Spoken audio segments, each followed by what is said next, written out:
도널드 트럼프 행정부가 전 세계 60여 개국에 고율 관세를 부과하며 주요 교역국들의 실질적 대량 실업과 경기 침체에 대한 비상이 걸렸습니다. 오는 9월부터 인터뷰 없이 발급이 가능했던 기존 비移민 비자의 면제 대상이 대폭 축소되면서 유학생과 취업비자 신청들에게 직접적인 영향을 미칠 것으로 보입니다. 트럼프 행정부의 초강경 이민 정책으로 미주 한인 영주권자들의 피해 사례가 잇따르고 있는 가운데 미주 한인 유권자 연대 대표가 한국 정부 차원의 적극적인 외교 노력을 당부했습니다. 오늘 연방법무부가 레티샤 제임스 뉴욕주 법무장관 사무실에 트럼프 사기 사건 및 전미 총기 협회 관련 문서 제출을 요구하는 소환장을 발부했습니다.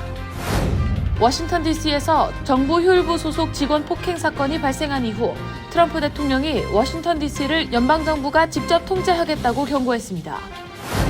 뉴욕시가 역사상 처음으로 트랜스젠더 전용 노숙자 수용소를 개소했습니다.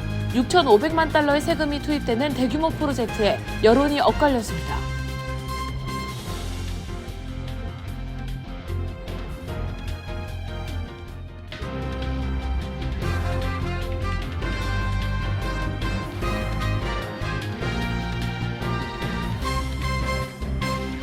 여러분 안녕하십니까? KBTV 뉴스9 이창원입니다. 도널드 트럼프 행정부가 전 세계 60개국에 고율 관세를 일제히 부과하며 글로벌 경제에 비상등이 켜졌습니다. 주요 교역국들의 실질적 대량 실업과 경기 침체에 대한 우려가 급증하고 있습니다. 첫 번째 소식 전장 기자가 전해드립니다. 전문가들은 세계 경기 침체 가능성이 60%에 달한다고 밝혔습니다. 실업률 급등, 수출, 내수 동반 위축은 현실화될 것이라고 경고했습니다. 이미 라오스 등 일부 국가에서는 실질적으로 2만 명 이상의 노동자가 실직할 전망이며 중국은 대미 수출 급감으로 내수 진작책을 서둘러 내놨습니다. 50%의 관세가 부과된 브라질 정부는 국영개발은행이 관리하는 55억 달러 규모의 수출 보증기금을 활용해 피해 기업에 신용대출을 제공하는 방안을 검토 중이라고 가디언이 보도했습니다. 39%의 관세가 부과된 스위스는 관세율을 낮추기 위해 미국과 계속 협상할 방침입니다. 선진국 중 가장 높은 관세율이 적용된 스위스에서는 경기 침체 우려까지 제기되는 상황입니다. 이에 따라 스위스 정부는 경제 위기 상황에서 고용을 유지하기 위해 기업이 지불해야 할 임금을 정부가 대신 지급하는 단축 근로보상제도 신청 기간을 현재 최장 18개월에서 24개월로 늘리기로 했습니다. 영국을 비롯해 유럽연합과 한국, 일본 등 일부 무역상대국은 협상을 통해 관세 인하를 끌어냈지만 내부에서는 불만이 제기되고 있습니다. 자동차 등 일부 품목은 15%의 관세율이 아닌 품목별 관세율 27.5%가 적용되기 때문입니다. 아일랜드는 미국에 크게 의존하는 경제 구조를 다변하기 위한 계획을 검토 중입니다. KBTV 뉴스 전상입니다. 오는 9월부터 비이민 비자 발급 절차가 한층 더 까다로워질 전망입니다. 인터뷰 없이 발급 가능했던 기존의 면제 대상이 대폭 축소되면서 유학생과 취업 비자 신청자들에게 직접적인 영향을 미칠 것으로 보입니다. 보도에 김은지 기자입니다. 미 국무부가 오는 9월 2일부터 대부분의 비이민 비자 신청들에 대한 인터뷰 면제를 중단합니다. 이에 따라 지금까지는 인터뷰 면제 프로그램을 통해 드롭박스 방식으로 비자를 신청할 수 있었던 많은 외국인들이 이제는 반드시 영사와의 대면 인터뷰를 거쳐야 할 것으로 보입니다. 가장 큰 영향을 받을 비자는 F1 유학생 비자, H1B 전문직 취업 비자, L1 주재원 비자 등입니다. 9월 2일 이후 모든 예약건은 인터뷰가 필수이며 기존의 면제 프로그램으로 예약한 경우에도 인터뷰 예약으로 변경됩니다. 국무부는 또 인터뷰 면제 연령 기준도 변경했습니다. 그동안 면제 대상이었던 14세 미만과 80세 이상 신청자들도 이제는 대면 인터뷰를 요구할 수 있습니다. 이 조치로 인해 대부분의 신청자들은 대사관이나 영사관을 직접 방문해야 하며 인터뷰 예약 대기 시간도 더 길어질 것으로 예상돼 비자 신청자들은 보다 적극적으로 일정을 관리하고 사전에 준비해야 할 것으로 보입니다.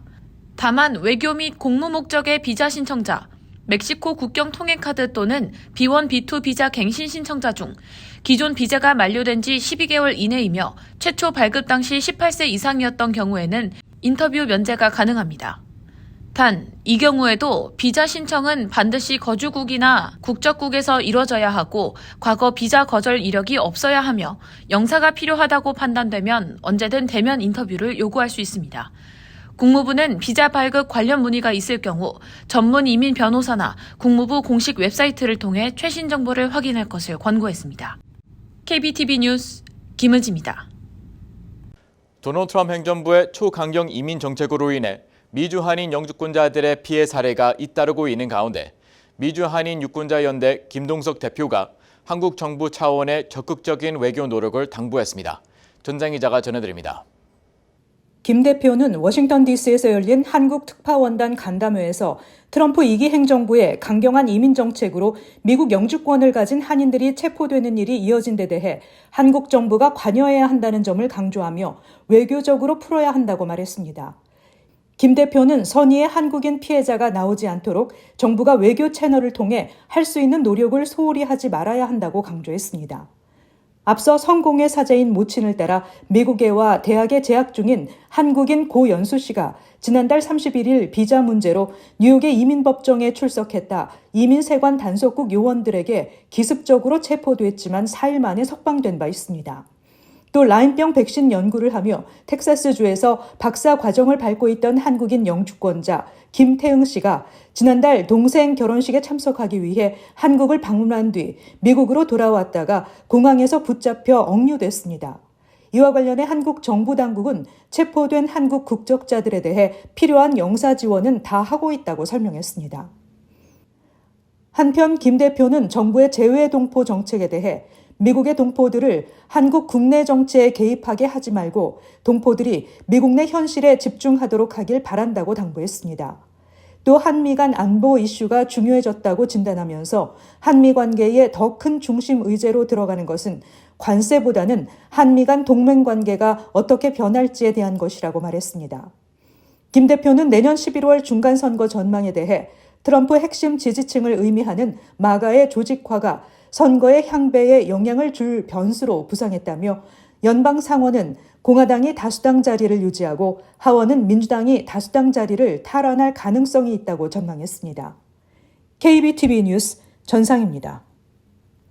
오늘 연방 법무부가 느티시 제임스 뉴욕주 법무장관 사무실에 트럼프 사기 사건 및 전미 총기 협회 관련 문서 제출을 요구하는 소환장을 발부했습니다. 제임스 장관 측은 이를 정치 보복이자 사법 체질을 무기화한 조치라고 강하게 반발하고 있습니다. 김은지 기자가 전해드립니다. 법무부는 이번 소환장 발부에 대해 공식 입장을 밝히지 않았지만 복수의 소식통은 이는 트럼프 대통령이나 전미총기협회 전 현직 임원들의 시민권이 침해됐는지를 규명하기 위한 수사의 일환이라고 전했습니다. 이에 대해 제임스 총장 측 대변인은 성명을 통해 이번 소환장은 사법 시스템을 정치적으로 악용하는 수사이며 이는 모든 미국인을 상대로 한 위협이라고 반발했습니다. 또 우리는 트럼프 그룹과 전미 총기협회 전 현직 임원들의 시민권이 침해됐는지를 규명하기 위해 진행한 성공적인 소송 결과에 자부심을 갖고 있으며 앞으로도 뉴욕 시민의 권리를 지키기 위해 계속 싸울 것이라고 밝혔습니다. 제임스 총장은 트럼프 대통령이 재임 중 추진한 정책과 사업에 대해 수십 차례에 걸쳐 소송을 제기해왔습니다. 특히 트럼프 대통령이 부동산 자산 가치를 부풀린 재무제표를 금융기관에 제출해 대출을 받았다고 주장하며 민사소송을 제기했고 이 소송에서 뉴욕주는 약 5억 달러의 배상 판결을 이끌어낸 바 있습니다. 트럼프 대통령은 이에 대해 항소한 상태입니다. 트럼프 대통령과 측근들은 제임스 총장이 정치적 목적의 법률 전쟁을 벌이고 있다는 비판을 이어왔습니다. 트럼프 대통령은 지난해 11월 재선에 성공한 이후 자신에게 비판적이었던 인사들을 정조준하는 연방 차원의 수사에 착수하고 있습니다. KBTV 뉴스 김은지입니다. 워싱턴 DC에서 정부 혈부 소속 직원 폭행 사건이 발생한 가운데 트럼프 대통령이 만연한 청소년 범죄를 언급하며 워싱턴 DC를 연방 정부의 직접적인 통제하에 두겠다고 밝혔습니다. 특히 14세 미성년자를 성인으로 기소할 것을 촉구했습니다. 전장 기자가 전해드립니다. 트럼프 대통령은 워싱턴 DC에서 10대들에게 폭행당해 피투성이가 된 코리스틴의 사진을 게시하면서 지방당국이 범죄에 제대로 대처하지 못할 경우 도시를 연방화하겠다고 경고했습니다. By the way, I have to say that somebody from Doge was very badly hurt last night. You saw that. a young man who was beat up by a bunch of thugs in D.C. And either they're going to straighten their act out in the terms of government and in terms of protection, or we're going to have to federalize and run it the way it's supposed to be run. 특히 트럼프 대통령은 워싱턴 DC의 청소년 범죄는 완전히 통제 불능 상태라고 지적하며 14세 미성년자를 성인으로 기소할 것을 촉구했습니다. 대통령은 워싱턴 DC의 청소년 사법제도를 겨냥해 미성년자들을 성인으로 기소하고 14세부터 장기간 구금할 수 있도록 개정돼야 한다고 주장하며 용의자들을 지역 폭력배라고 지칭했습니다. 앞서 연방정부 효율부 팀원이 폭행을 당하려던 여성을 도와주다 뇌진탕을 일으킬 정도로 심하게 구타당하는 사건이 발생했습니다. 피해자는 일요일 새벽 3시쯤 듀폰 서클 근처에서 약 10명의 청소년에게 폭행을 당했습니다. 경찰에 따르면 피해자는 19세 에드워드 코리스튼으로 지난 1월 정부 효율부에 합류해 6월까지 같이 일했으며 현재 사회보장청에서 근무하고 있는 것으로 알려졌습니다. 경찰 보고서에 따르면 경찰은 현장에서 도주를 시도하던 메릴랜드 출신의 15세 소년 2명을 체포했고 차량 강탈 미수 혐의로 기소했습니다. 이 사건에서 $1,000 상당의 검은색 아이폰을 도난당했습니다.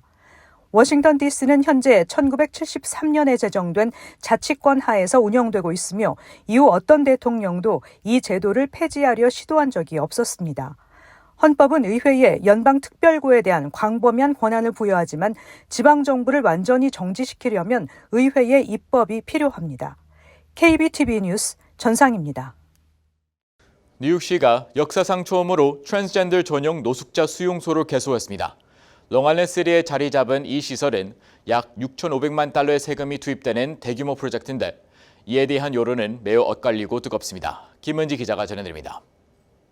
뉴욕시가 퀸즈에 개소한 에이스 플레이스는 트랜스젠더와 성정체성 혼란을 겪고 있는 노숙자들을 위한 미전역 최초의 공공자금이 투입된 트랜스젠더 전용 쉼터입니다. 총 150개의 침상이 마련된 이 쉼터는 뉴욕시 사회복지국과 브롱스의 LGBTQ 비영리 단체 데스티네이션 투모로우가 협력해 공동 운영될 예정입니다. 에이스 플레이스는 단순한 숙소 제공을 넘어 개별 및 그룹 상담, 의료 및 정신건강 서비스 제공, 연구 주거지 마련 지원, 경제 자립을 위한 금융교육, 직업훈련, 생계기술 워크숍 등을 함께 제공한다는 방침입니다. 션 에버니 콜만 데스티네이션 투모로우 대표는 에이스 플레이스는 트랜스젠더 커뮤니티가 오랫동안 받아온 제도적 무관심에 대한 대책 마련이라며 이들을 위한 지원은 이제 시작일 뿐이라고 강조했습니다. 몰리 와소우 파크 뉴욕시 사회복지국 국장 역시 트랜스젠더 뉴욕 시민들을 위한 사회 안전망을 강화하겠다는 시의 의지를 보여주는 역사적 조치라며 상처 회복과 자립을 위한 안정된 공간을 제공할 것이라고 밝혔습니다. 다만 일각에서는 향후 5년간 이 쉼터에 투입될 6,600만 달러가 일반 노숙인들을 위한 시스템 개선이나 모든 뉴요커를 위한 안전조치 확충에 쓰였어야 한다고 비판하면서 진보적 정치쇼라는 목소리도 나오고 있습니다. 2022년 미 전역 트랜스젠더 대상 조사에 따르면 응답자 중 약 30%가 일생 동안 노숙을 경험했다고 응답했습니다. 또 취업 경험이 있는 응답자 가운데 11%는 성정체성으로 인해 해고 조치되거나 퇴사를 강요받은 적이 있다고 밝혔습니다. 또 전체 응답자의 34%는 빈곤 상태인 것으로 전해집니다. 에이스 플레이스는 뉴욕시의 단 2곳뿐인 성인 LGBTQ를 위한 쉼터 중 하나로 대부분의 LGBTQ 쉼터는 만 25세 이하의 청년층으로 한정돼 있습니다. 이번 에이스 플레이스의 개소는 보다 폭넓은 연령대의 트랜스젠더를 대상으로 실질적인 도움을 제공하는 첫걸음으로 평가받고 있습니다. KBTV 뉴스 김은지입니다. 도널드 트럼프 대통령과 이재명 대통령의 첫 한미 정상회담이 오는 25일 워싱턴 DC에서 열릴 전망입니다. 이 대통령 취임 3개월여 만에 열리는 첫 한미 정상회담은 관세 협상 세부 조율, 국방 예산 증액, 주한미군 역할 재조정 등이 주요 의제가 될 것으로 전해졌습니다. 통상적으로 현지 동포간담회는 대통령이 미국에 도착하는 24일 저녁에 열릴 가능성이 높습니다. 다만 공식 일정은 아직 발표되지 않았습니다. 한편 이 대통령은 방미에 앞서 주미 대사를 포함해 중국, 러시아, 일본 등 4강 대사를 임명할 계획인 것으로 전해졌습니다. 보고서에 따르면 2026년 전국 50개 주와 워싱턴 DC에서 ACA 마켓플레이스에 참여하는 312개 보험사 자료를 분석한 결과 제한된 보험료 인상률 중간값은 약 18%로 나타났습니다. 이는 전년도보다 약 11%포인트 높은 수치이며 2018년 이후 최대 인상폭입니다. 제한 보험료 인상률 평균은 약 20%였습니다. 내년 보험료 변동 범위는 최소 10% 이하에서 최대 59% 인상까지 폭넓은 범위를 나타냈습니다. 이 중 125개 보험사가 20% 인상을 제안했고 보험료 인하 제한은 단 4개뿐이었습니다. 보험료 인상의 주 원인은 병원비, 의사진료, 처방약 등 전반적인 의료비 상승이 꼽혔습니다. 또 정책적으로 팬데믹 시기에 도입됐던 강화된 새 공제 지원책이 올해 말 종료될 예정인 상황이 또 다른 주 원인으로 꼽혔습니다. 도널드 트럼프 행정부가 니콜라스 마두로 베네수엘라 대통령 체포에 기여한 사람에게 현상금 5천만 달러를 지급하겠다고 발표했습니다. 팸 본디 법무부 장관은 X에 게재한 영상을 통해 마두로는 트렌 데 아라과 시날로아, 카르텔 오브 더 선스와 같은 해외 테러 조직을 이용해 치명적인 마약과 폭력을 우리나라에 들여오고 있다며 마약 단속국은 그동안 마두로 대통령과 그 측근들과 연관된 코케인 30톤을 압수했다고 밝혔습니다. 본디 장관은 마두로와 관련된 코케인은 거의 7톤이라며 이는 베네수엘라와 멕시코 본거지를 둔 치명적인 마약 카르텔의 주요 수입원 역할을 하고 있다고 지적했습니다. 아울러 또 다른 마약류 펜타닐도 함께 밀수 대상에 있다며 이로 인해 미국인 수천 명이 희생되고 있다고 덧붙였습니다. 최근 KLM 항공편에서 보조 배터리에 불이 붙어 기내가 유독 연기로 가득 찼었다는 사실이 CBS 뉴스 보도를 통해 드러났습니다. 비행기가 목적지를 4시간 남겨두고 대서양 상공을 비행하던 중이었습니다. 다행히 비행기 자체에는 불이 붙지 않았고 승무원이 소화기를 이용해 휴대전화 충전기 화재를 신속하게 진압했습니다. 브라질 상파울로에서 출발한 이 항공편은 다른 항로로 변경하지 않고 암스테르담으로 향했습니다. 비행기는 무사히 착륙한 것으로 알려졌으며 현재까지 부상자는 보고되지 않았습니다. KLM은 이후 성명을 발표해 기내에서 보조 배터리가 타는 연기가 감지됐다며 승무원들이 안전 절차에 따라 신속하게 보조 배터리를 진화했다고 밝혔습니다. 잠시 후 커뮤니티 브리핑을 전해드립니다.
이어서 환율과 증시 전해드립니다.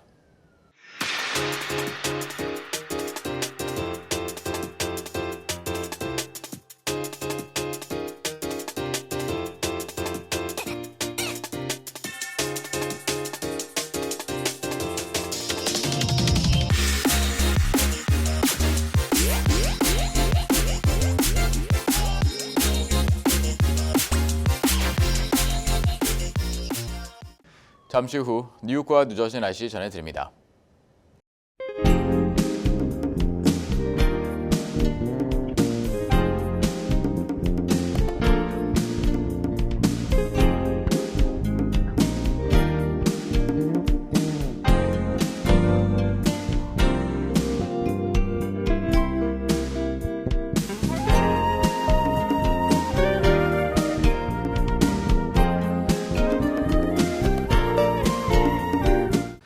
이상으로 KBTV 뉴스9 마칩니다. 오늘도 시청해주셔서 감사합니다. 편안한 밤 보내시 바랍니다.